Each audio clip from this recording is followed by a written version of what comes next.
Ladies and gentlemen, please welcome the President of El Salvador, Nayib Bukele.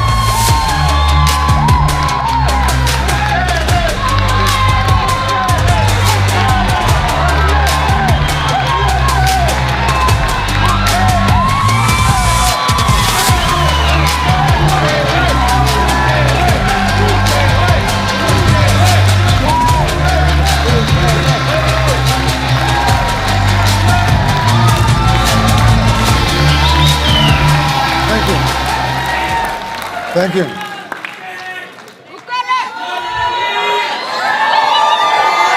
Thank you, thank you. Thank you very much. Gracias, gracias. Thank you, thank you. Gracias, muchas gracias, muchas gracias. Thank you, everyone. Thank you, everyone. Thanks. Let's have a seat. Thank you. Let's have a seat. Thank you.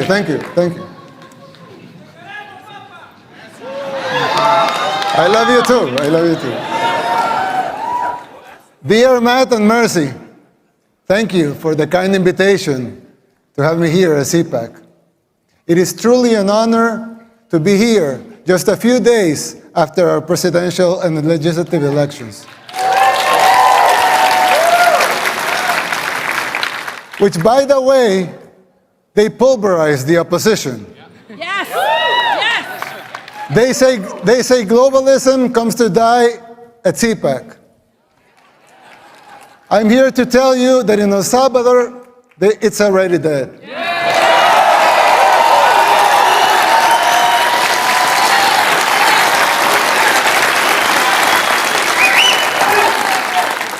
But if you want globalism to die here too, you must be willing to unapologetically fight against everything and everyone that stands for it. Fight for your freedoms. Fight for your rights. The next president of the United States must not only win an election, he must have the vision, the will, and the courage to do whatever it takes. And above all, he must be able to identify the underlying forces that will conspire against him. These dark forces are already taking over your country. You may not see it yet, but it's already happening. You don't see it as clearly because people are designed to see linear changes, not exponential ones. We don't always recognize how fast a problem can multiply and spiral out of control. The problem is much like the metaphor of the boiling frog. Once the water boils, it's already too late. People fail to see these things. It's our nature. Just like the frog, people become complacent, and they don't realize how bad things are getting until it's too late. While I know, of course, El Salvador is a lot smaller country, setting aside the differences, there's a similarity with what is happening here in the United States. We also had many apparently isolated problems in the 60s and the 70s, and we failed to realize as a country the severity of them until it became a civil war. By the time we reacted, it was already too late.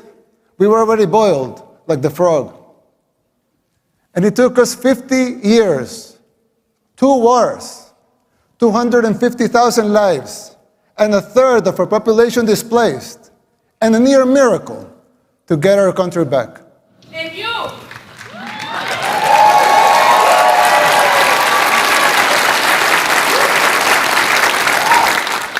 As your friend, I want to issue this warning so you don't make the same mistakes we did in the 60s and the 70s.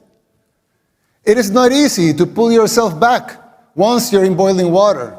In fact, all the experts said it was impossible. And besides, you don't want to wait 50 years and maybe hope for a miracle to get out of hell. You can still jump before the water boils. Some might say I'm exaggerating, but we can clearly see the signs of a declining society because our own hit rock bottom decades ago. It's like when we see someone getting sick. First, it's maybe just stomachache, or a headache, or a small fever. But if you don't deal with the disease, it will only get worse, and then it may be too late. Even after our first war in El Salvador, we failed again to look into the signs of the second civil war that was coming, the gang war. After 1 million people fled the first war, a lot of them came to live in ghettos here in the United States, where the gangs were formed. When former President Clinton deported a lot of those gang members without telling us they were gang members, they were criminals. They roamed free and recruited young people, thousands of young Salvadorans, to join the gangs. At first, they seemed like petty criminals, but they began to change and transform until they became the unscrupulous terrorists that we know today. Most of them even perform satanic rituals, and this has been well documented. The government back then didn't deal with the disease, nor did the next administration, nor did the ones after that. The disease that had begun with mild symptoms got worse and worse. It became a cancer that seemed incurable. We are already seeing these symptoms in the United States. Big cities in decline like Baltimore, Portland, New York, just to name a few. Places where crime and drugs have become the daily norm, and even accepted and promoted by the government. How many young people have you lost to the streets of Philadelphia or San Francisco, to fentanyl? Did we see these apocalyptic sights 15, 10, 5 years ago? Can you imagine how it will be in the next 5, 10, or 15 years? The same thing was happening in El Salvador. In the span of less than a decade, gangs took control of all the country and our society. They evolved into a parallel government, controlling elections and even political parties. Every aspect of the daily life of most people was controlled by the gangs. Murder capital of the world is a tragic title to hold. Getting rid of that was the bare minimum we had to achieve in order to even start thinking about rebuilding our country.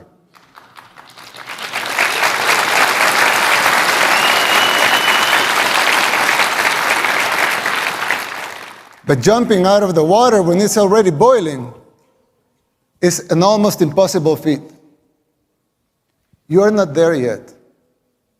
And believe me, you don't want to be. We did the unthinkable to cleanse our society. We arrested the terrorists, but we have to remove corrupt judges and corrupt attorneys and prosecutors.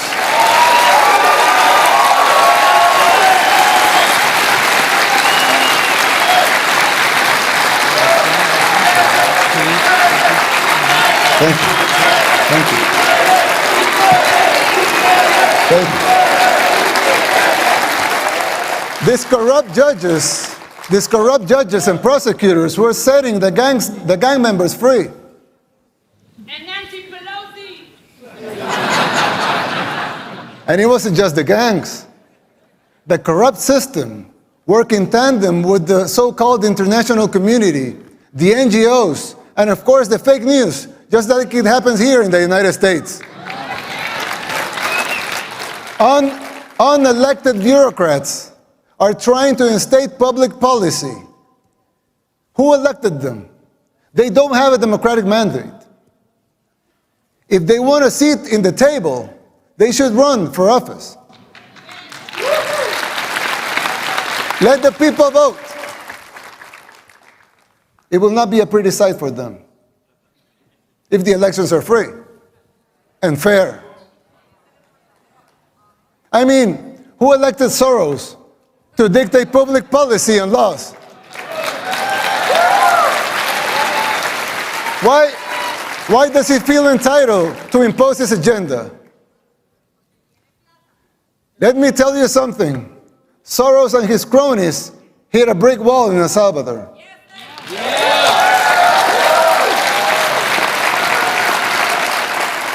Thank God, and all the glory be to him, Salvadorans are now immune to his influence. No one believes his lies anymore over there. We just had free and fair elections.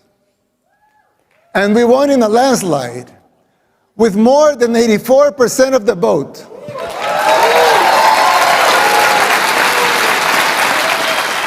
Let that sink in.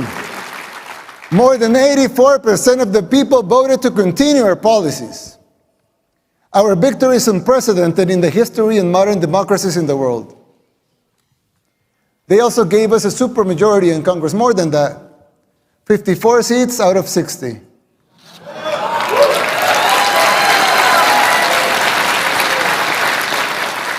"57 if we count our allies.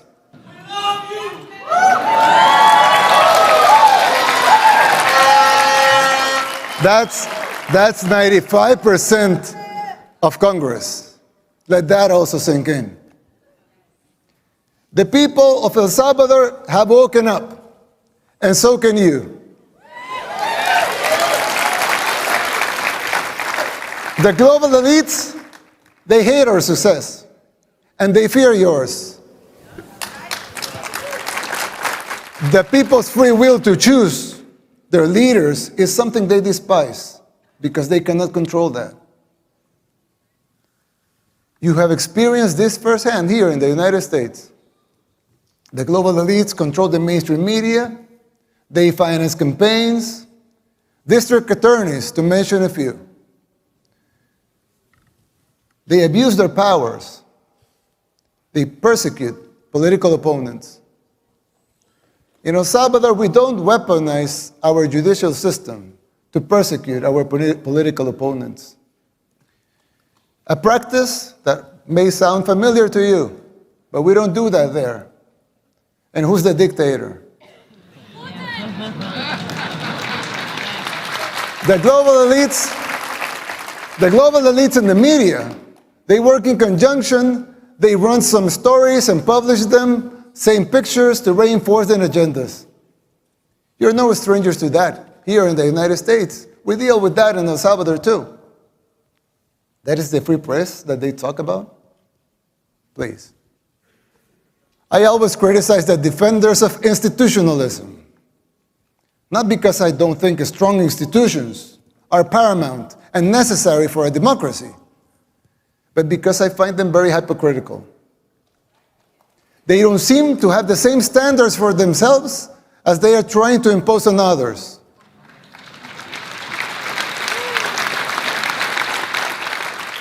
But there's yet another component that is more dangerous than a simple double standard. Institutions were created to serve the people and not the other way around.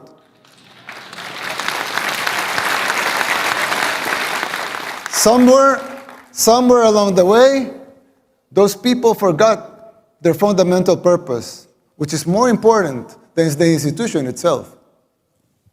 When the judicial system was created, it was created out of the necessity to bring justice. But now, it seems like survival and control of the judges, of the AGs, among others, are paramount. And the need to bring justice is merely a little more than an afterthought. Another example, the police was created to bring law and order. Let them seek law and order then. But now some of them are even afraid to do their job because they fear the consequences for doing it. They should be encouraged to fulfill their foundational roles without fear of repercussions that distract them from their missions.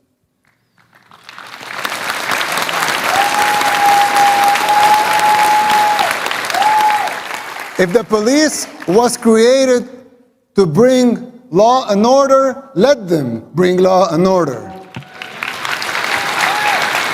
If the judicial system was created to bring justice, let them bring justice. Let them protect their purpose at all costs. Same goes with the press. Let them be free. A democracy needs a free press. But to enjoy that membership, you must adhere to your duty as a reporter. Report the facts. Don't be a puppet of those who finance you or finance the organizations that you work for.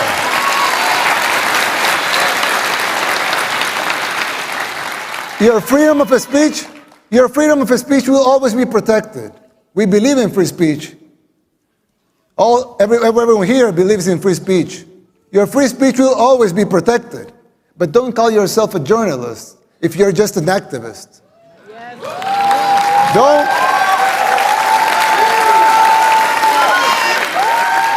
Don't call yourself independent if you depend in open society.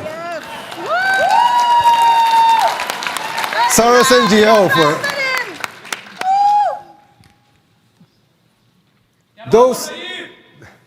those sacred institutions have morphed away from the reason they were created. We should not defend those institutions for the sake of being institutions. Instead, we should defend the principles that created those institutions in the first place.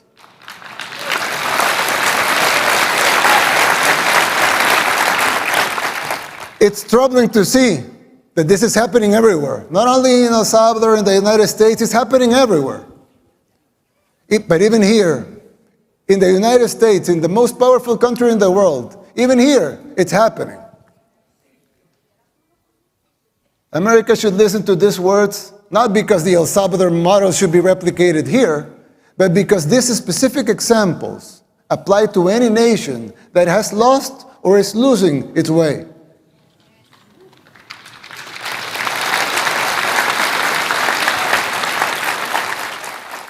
Ask yourself why this is happening, who is supporting it, and whether it's by ignorance or by choice. And fight it. Fight it with all your heart and soul. And be the beacon of hope. And be the beacon of hope that your founding fathers, with all their faults like every human being has, dreamt for your country.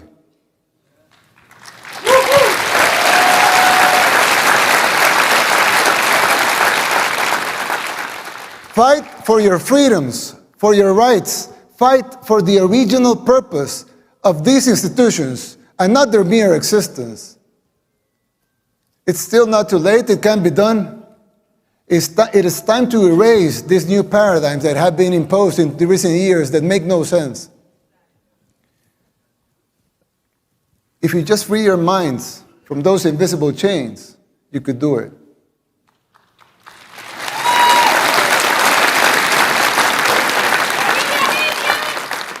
This shift is an extremely dangerous trend that undermines these institutions. Effectiveness and their credibility is at stake, both home and abroad. This is a warning from a friend. You should adhere to their foundational principles and purposes and denounce this new institutionalism. Now, you would think that's it. As it wasn't enough, right?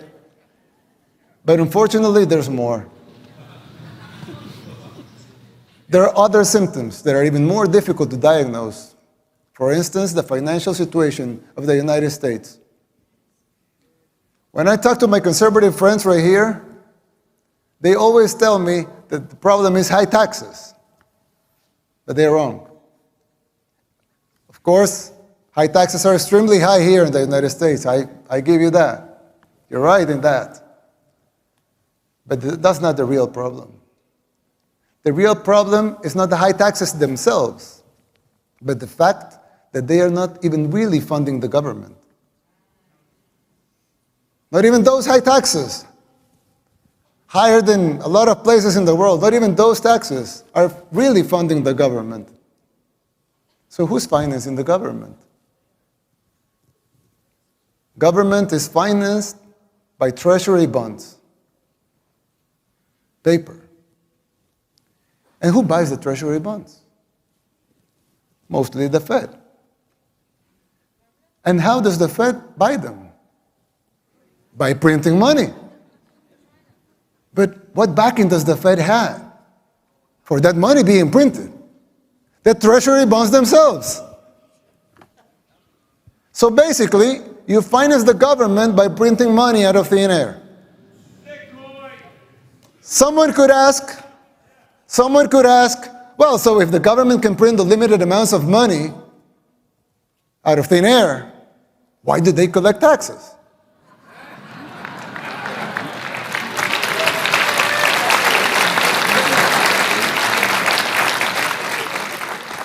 I mean, in theory, it would make sense, right? If they can print unlimited amounts of money, why would they need taxes for?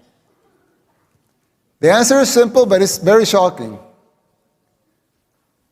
The real problem is that you pay high taxes only to uphold the illusion that you are funding the government, which you are not. It's shocking, but it's true. The government is funded by money printing, paper backed with paper, a bubble that will inevitably burst. The situation is even worse than it seems, because if most Americans and the rest of the world were to become aware of this farce, confidence in your currency would be lost, the dollar would fall, and the Western civilization with it. If the next president of the United States doesn't make the necessary policies and structural changes, sooner or later that bubble will burst. There's still time. You don't have to make the same mistakes we did in the 60s and the 70s. You can still jump before the water boils.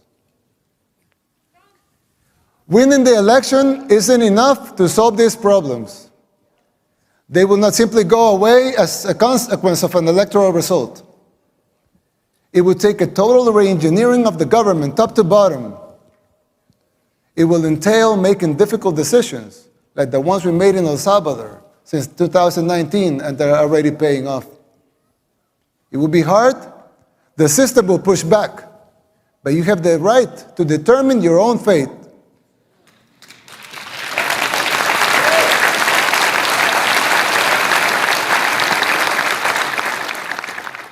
Salvadorans did the same. The decision for the direction of our nation was ours, and it continues to be ours. We didn't tolerate being told what to do. In doing so, we did the unthinkable. Against all adversity, we transformed El Salvador from the most dangerous country in the world to the safest in the Western Hemisphere.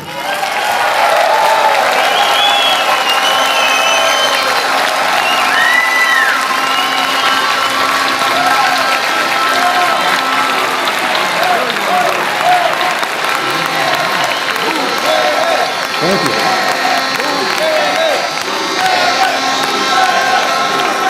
Thank you.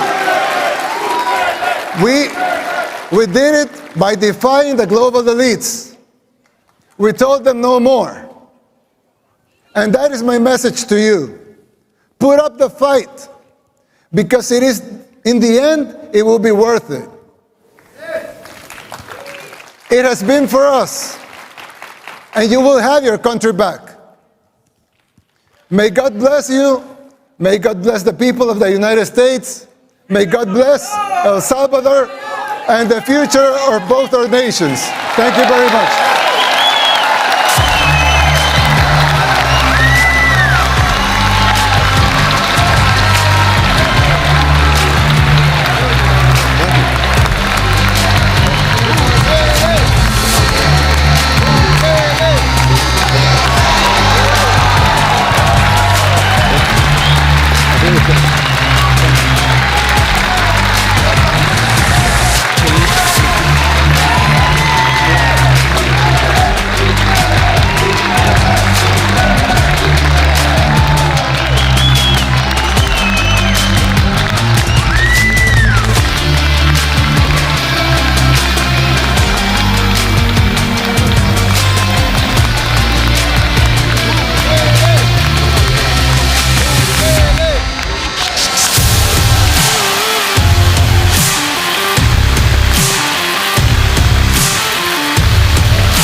Ladies and gentlemen, thank you for attending today's sessions at CPAC 2024.